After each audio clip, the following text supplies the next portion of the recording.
Every Night is Game Night Preview Series, Episode 15, Detective City of Angels with Evan Derrick and AJ Porfirio.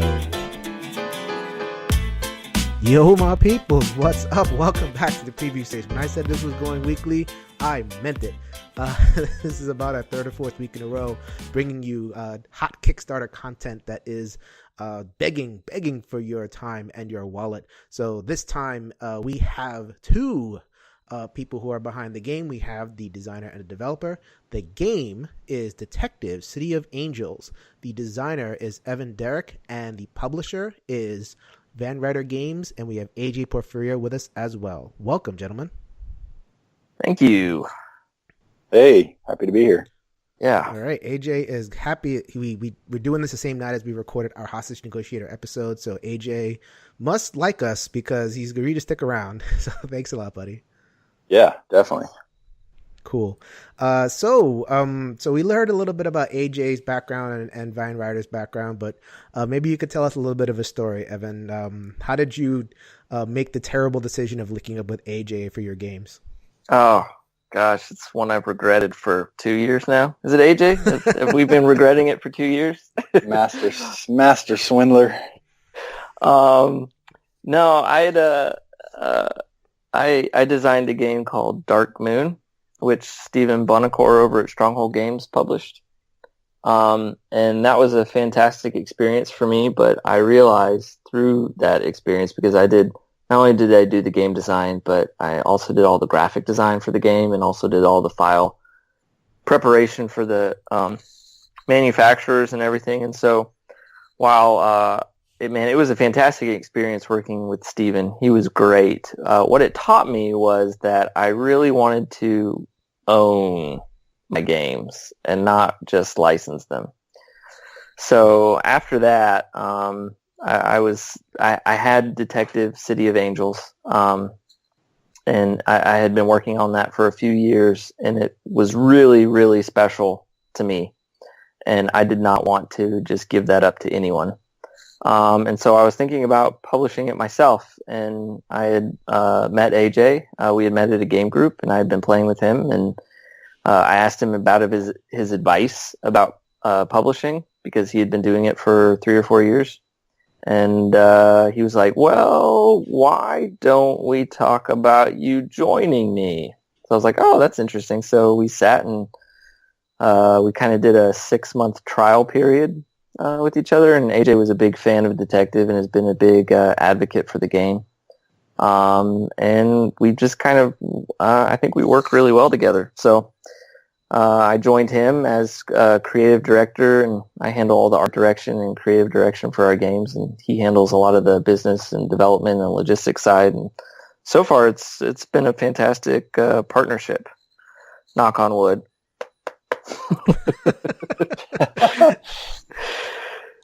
It feels like if at any moment someone makes a sudden move, it's like, all right, it's over.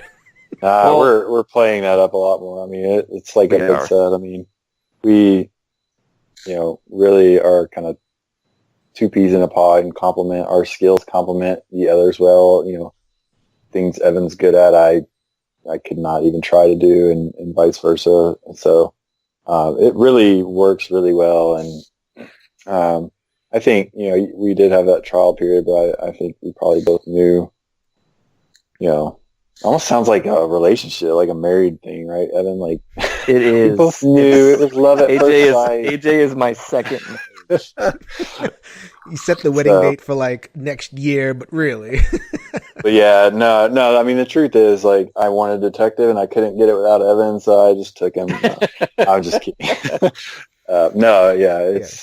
It's great. It's gone great, and we're looking towards bigger and better things. I could definitely tell you guys are two peas in a pod in the respect that there's this love of thematic gaming. Like the games always have to tell a story. Games always have to set a mood. So like Dark Moon is a pretty strong mood type game. It's like, I think the game is like without the mood, the game is just a ton different. So I could imagine you guys just kind of vibing immediately on that level. Yeah, that's one of the things that makes it work really well. What we work really well together is the kinds of games we want to publish. We've pretty much been completely in sync on.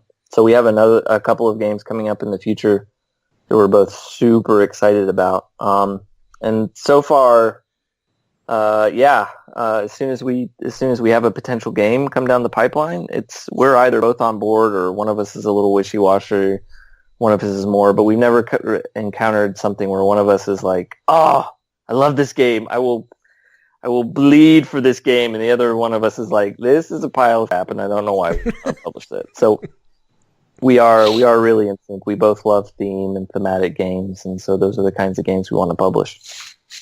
Okay, so maybe I'll pump you guys for some exclusives at the end of this podcast. Maybe not. You guys have your time and stuff. Yeah, you could try. All right, I'll give it a try. You guys invited me to give it a try. All right, well, let's get into the thematic game du jour, which is Detective City of Angels. So I like the description, and I guess I'm kind of paraphrasing the description, where it's like, this game is kind of a middle ground between like a pure deduction game and just like a mass market flip a card and pretend you're solving a clue game. So like there's theme, but then there's a real game like right in there. So is that kind of a good way to approach describing the game? Yeah, I think that's a very fair way of looking at it. It's definitely, I designed it to create the experience of being a detective in a noir setting. I love deduction games like Clue and Mystery of the Abbey and those kinds of games, but I never felt like I was actually solving a murder. I was just you just shuffle a bunch of cards and stick under the board, and it's just like, well, okay, which of these 3 cards do you not have? And I really like those games a lot, but you don't feel like you're solving a murder. And I love Sherlock Holmes Consulting Detective, but that's kind of more of a solitary experience that you can kind of share with other players. But it's not so much of a competitive game. So I wanted to create a game where you felt like you were a detective in a noir setting, solving a mystery, and there was a real game there. So yes, I think that's a totally accurate description, Jason.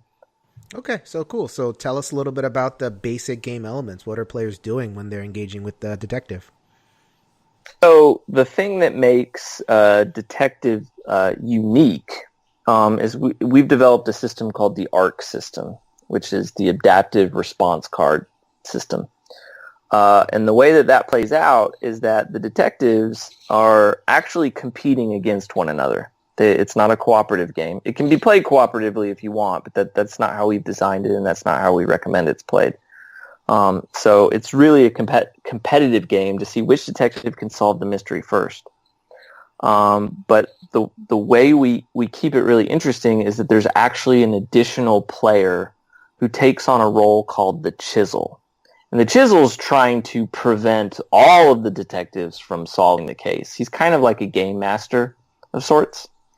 And the Chisel uses the ARC system to answer for the suspects in the game. So as detectives move around the board, it's Los Angeles in the 1940s, as detectives move around the board and ask different suspects questions, ask them questions about the murder, ask them about certain weapons, ask them about other suspects, ask them about information they've discovered. The Chisel uses the ARC system to choose whether a suspect is going to tell the truth or whether a suspect is going to lie. And each detective, when they get that response, they have to look at it and they have to determine, am I being lied to right now, or is this the truth? And they can challenge that response, and if they're correct in that challenge, they'll gain leverage over that suspect that they can use against them in the future. But if they fail at the challenge, if the suspect, and through the suspect, the Chisel, was actually telling them the truth, then the Chisel would get leverage over that detective to use against them. So that's something that really I don't think exists in any other games. It's the real unique thing about Detective City of Angels. Actually, it's funny you mentioned that. There was I don't know if you've heard of a game called Tragedy Looper. Yes, I have it. Okay, yeah, I love that game. It doesn't have that bluffing aspect, so it's definitely like you're introducing that element, that social element into it. But that game is like you have one mastermind and you have a bunch of people trying to solve whatever the case is. But the mastermind is making that active kind of, there's misdirection, I guess, and there's a limited sense of bluffing in terms of like your card play. But there's mastermind and there's people trying to solve the case, and the people are trying to move the person here and, discover this clue and convince this person to be on their side. Meanwhile, the game master is actively resisting them. So how much was was that a game that you drew on for inspiration, or is that just kind of a thing that was there and it's just kind of similar to what you were doing? So there actually are some similarities between Tragedy Looper and Detective. That's a really good observation. Mainly because you do have one player who has perfect knowledge of what's going on, and other players who are trying to solve the mystery or the case, and they're both scenario-based. I played Tragedy Looper probably 2 or 3 years after I started developing Detective, and so Tragedy Looper didn't inform it directly. I would say the big difference between Tragedy Looper and Detective is that Tragedy Looper ends up functioning more kind of like a logic puzzle. Yeah. There is some story there, but you're really trying to deduce through, and there is bluffing and stuff, but you're trying to deduce, okay, what's really the solution here? Whereas Detective has an enormous amount of flavor text, and they're written as thematic narrative puzzles that you have to solve. All the different suspects are answering in their own tone of voice. There's a case briefing that really gets you into the story. It really does feel very much like a murder mystery. Whereas Tragedy Looper is kind of more like a anime-infused logic puzzle. Yeah, there's not a lot of that game could have had a lot of themes. Yeah, I wouldn't have to be. I would sort of throw in there to what Evan's saying.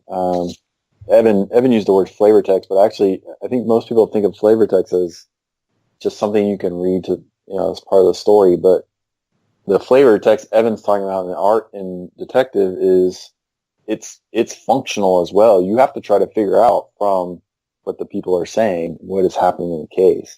So it's not something you just, you get a card. Oh, that's cool. This tells me, this artifact was from 1942. That's neat. No, like everything you're learning about in the game from what the suspects are telling you, or when you search a location, what you find, all of that information is informing what actually happened with the crime, and you have to figure out what's real and what's not. Mm-hmm. Yeah, so I always think of like the preview series because I haven't played these games. I always try to locate the games, and I'm hoping that's helpful to the listeners. So like, there's that Tragedy Looper element of the logic puzzle and the back and forth and the bluffing, but then going back to the whole Sherlock Holmes consulting detective thing, like you have to read the text. Like if you don't read the text, there's just nothing. You're not going to get anywhere.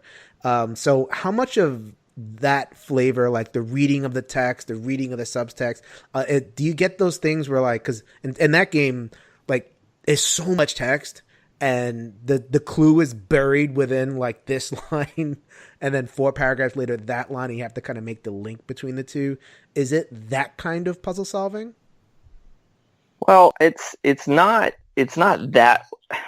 Basically, the amount of text for each given case is actually pretty significant. There's probably, I'd say for any given case, 8 pages probably worth of text that's spread out over these little response cards that the chisel hands over to the detectives to read.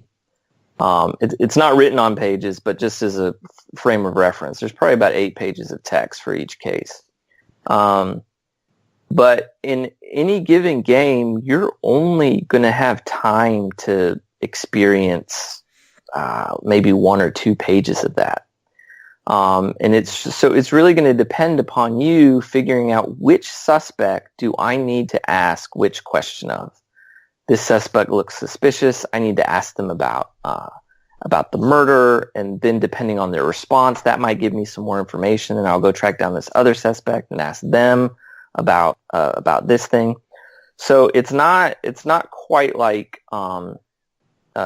detective, or I'm sorry, it's not quite like consulting detective, where you actually can spend a lot of time reading a significant amount of text.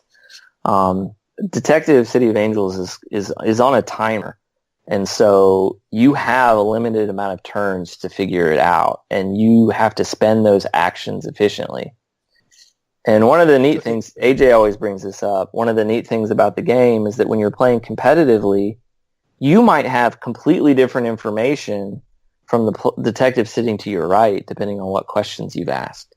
And there'll be some overlap in that information. But depending on how you choose to go about solving the case, you're going to get very different information. But the cases are all constructed. They're pretty intricate puzzles. They're constructed that there are multiple ways to kind of deduce the solution. So even if you've gone down this one route and asked this one suspect a bunch of questions, and another detective has asked another suspect a completely different set of questions, you both probably have the tools to piece together the solution to the puzzle, which is one of the things that's really neat about the competitive version of the game. So when you say the game is on a timer, is the timer like an actual egg timer, or is it simulated like 8 rounds? Like the timing is just the rounds. It's rounds. It's not. Let me very clearly state there are no real-time elements in this game whatsoever. Not yet. This game's too easy. Bam, 30-minute timer. Hey, no, I said that jokingly, but also, this game, to take some words from Evan, the system we've created is very robust. So that's certainly not to say that, hey, if we're able to do expansions and things for this down the road, that there may not be a way for us to implement a timer, or other, different mechanics that work with the game. So, that's something that's really cool, is that we can do a lot of different things within the framework of the ARC system to sort of change it up and switch gears on the players and give them a new experience each time. Okay. You mentioned the co-op /solo. There are rules towards the end to turn this into a co-op solo game, but if you could walk through a little bit about how you able to turn such a highly interactive game into a co-op experience or solo experience. So the modifications for the co-op and solo experience are actually pretty simple. So the competitive game, one of the aspects of that makes it so interesting is that you have scratch, which is our what we call money in the game. And you can use that scratch to bribe. You can bribe other detectives, you can bribe police officers for information, and you can even bribe snitches to listen in on other detectives' conversations. So if one detective's off asking, a suspect a really important question and you're nowhere close by, well, if you have the money, you can spend that money to actually listen into their response on that turn. So what we did for the cooperative version is all of that's removed. The bribing and the scratch are removed because all the detectives are working together. And then we've just reduced the time track. So for example, in a 4-player game, you might get 7 turns potentially to solve the case in the competitive version. In the co-op, you only get 3 or 4 because everybody's working together and they're working against the chisel. So it really is, it maintains all of the fun of solving the mystery and just removes the competitive elements. For the solo game, basically we took all of the responses on the response cards and we put them into a paragraph book. And so as you go and you ask Charlie, if you're going to ask Charlie about the murder weapon, the bloody knife, you have a special card for that case that tells you, okay, if you ask Charlie about the knife, you need to turn to paragraph 143. You'll turn to that in the book, you'll read the paragraph, And at the end of the paragraph, it'll say, do you want to challenge Charlie? And it'll direct you to another paragraph. So it's a paragraph book that's simulating the same experience you get with the chisel, in that you have to determine if the suspects are lying to you or not. And if you're incorrect, if you challenge those answers, even in the solitaire version, there's penalties for that. So it sounds like a choose your own adventure book. It is. It's a paragraph book, very much like you'd find in Tales of the Arabian Nights. So, Okay. So one of the key differences, Jason, in terms of what the chisel on the list of responses that he can give, he may be able to give 2 or 3 different responses to the players, but in the book, I mean, we can't have 3 different responses, right? So you'll get one response, and you have to choose whether to challenge it or not. So Okay. It still functionally will work the same. You just lose some of that. I mean, ultimately, at the end of the day, a book can't make the same decisions a human player can, but it still has all the same aspects of you have to decide, do I think this guy's lying to me or not? And then, still getting leverage over the suspects if you're right, or losing time if you're wrong. So similar to the co-op experience, you still get that sort of mystery solving element of the game.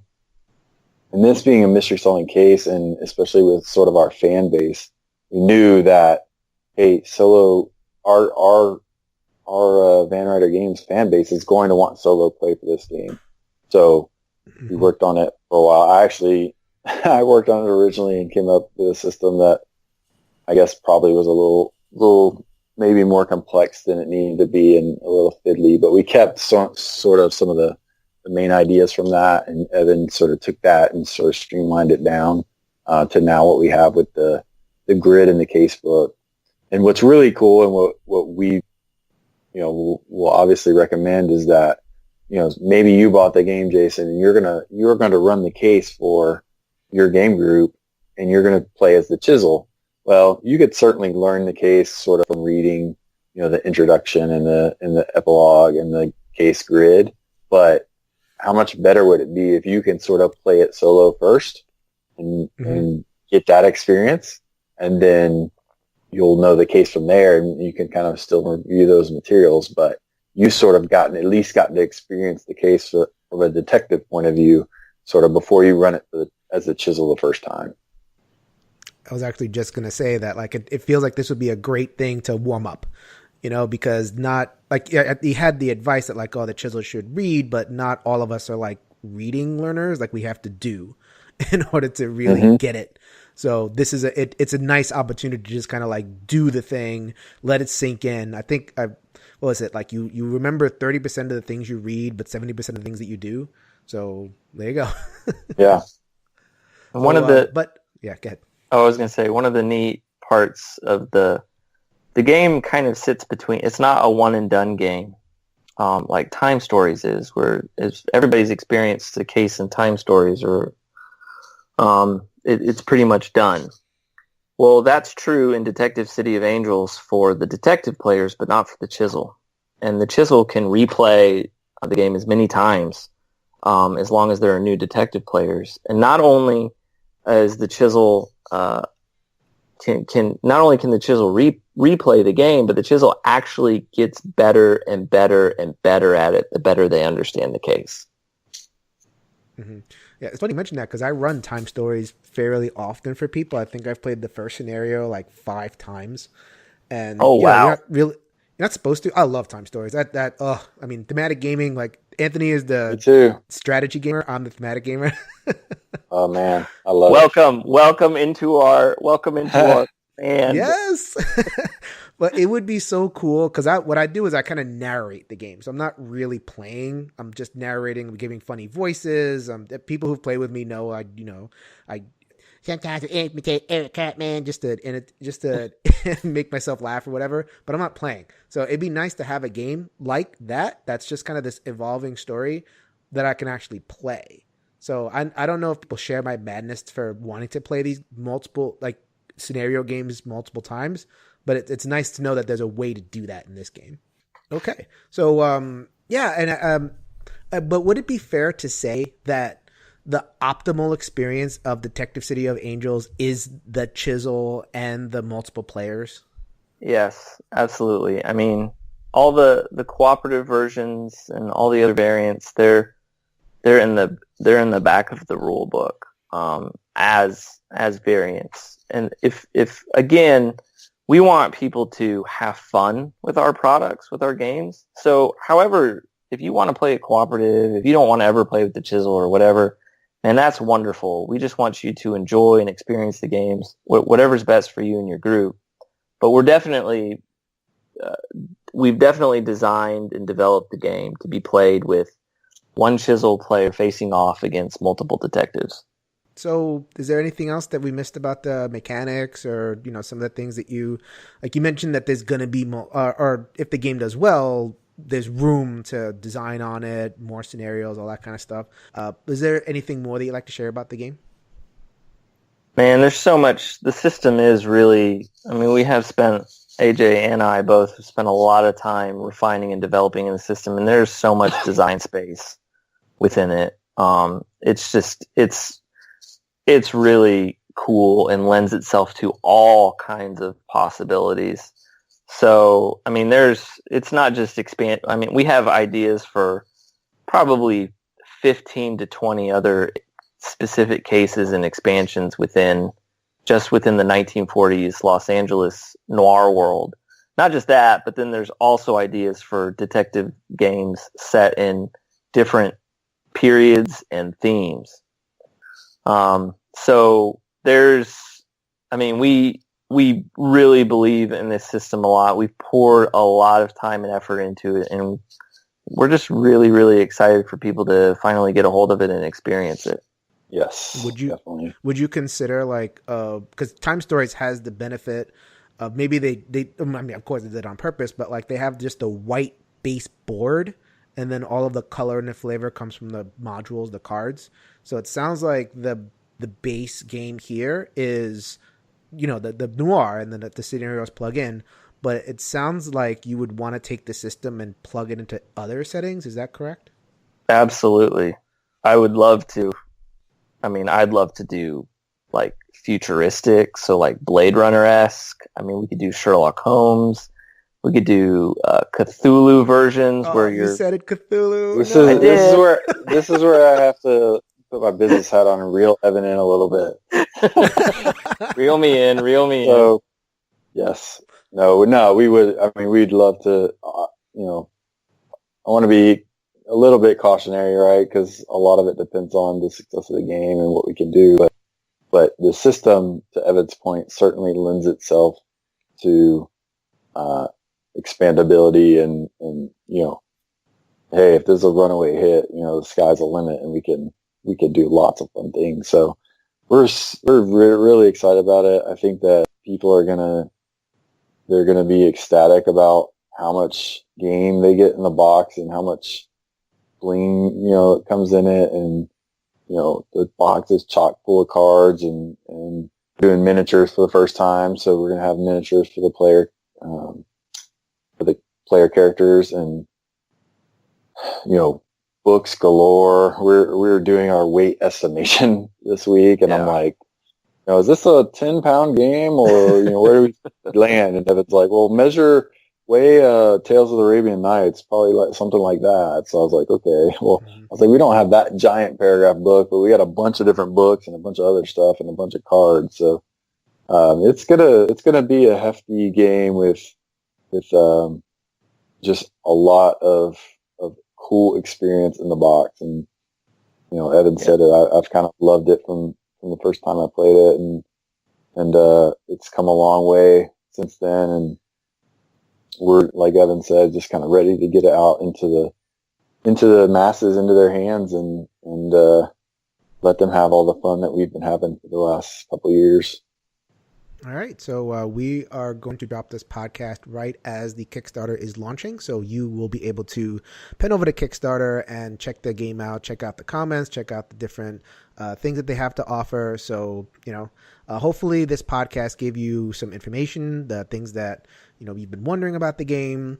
As the point of these series is, it's just here to help you make your informed decision about whether you want to back or not. So with that said, thank you so much. Yeah, you clearly want to back. Whatever that little voice in your head telling you, maybe I don't want to back this, you should ignore that and back it instead. Yep, so we'll be up. We'll be up on Kickstarter on October 10th. So we really hope to see everyone on the page, and definitely, Jason, appreciate your support and having us on to talk about the game. Yeah, thank you very much, Jason. Ryder Games equals theme. As long as there is theme and excellent gameplay to back up that theme, then Every Night is Game Night will support you as long as I'm part of this podcast. So, oh man, we can promise that in spades, sir. That's all right. All right, guys. Thank you so much for joining us. Thank you, Jason. Thank you. And that's going to do it for another episode of the preview series. Thank you so much once again to AJ and to Evan for giving us their time. Good luck on their Kickstarter. So I wanted to just drop a quick note and ask for feedback. So I've been doing these once a week. I think the week that this drops is going to be 2 in the week, just because there's so many Kickstarters and some designers have been good enough to reach out and I can't say no. So designer comes on, they says, hey, talk about my game. I'm going to say, yeah, but I might not be able to keep up this pace, but I would love your feedback. Please hit me up and tell me if there's things that are working, things that are not working, stuff that I can do better. I'm always looking to improve the content and the quality of what I'm putting out. So I can be reached at ENGN_podcast. I am user Pope6this in the VGG Guild, and also BGA. BGA has Facebook. It has their own website, BoardGamersAnonymous.com. So any of those ways, please hit us up and give us your feedback on how we can make this the best podcast that we can possibly make it. So that's going to be it. Hopefully I will see you sooner than later with another preview series. Until then, later everybody.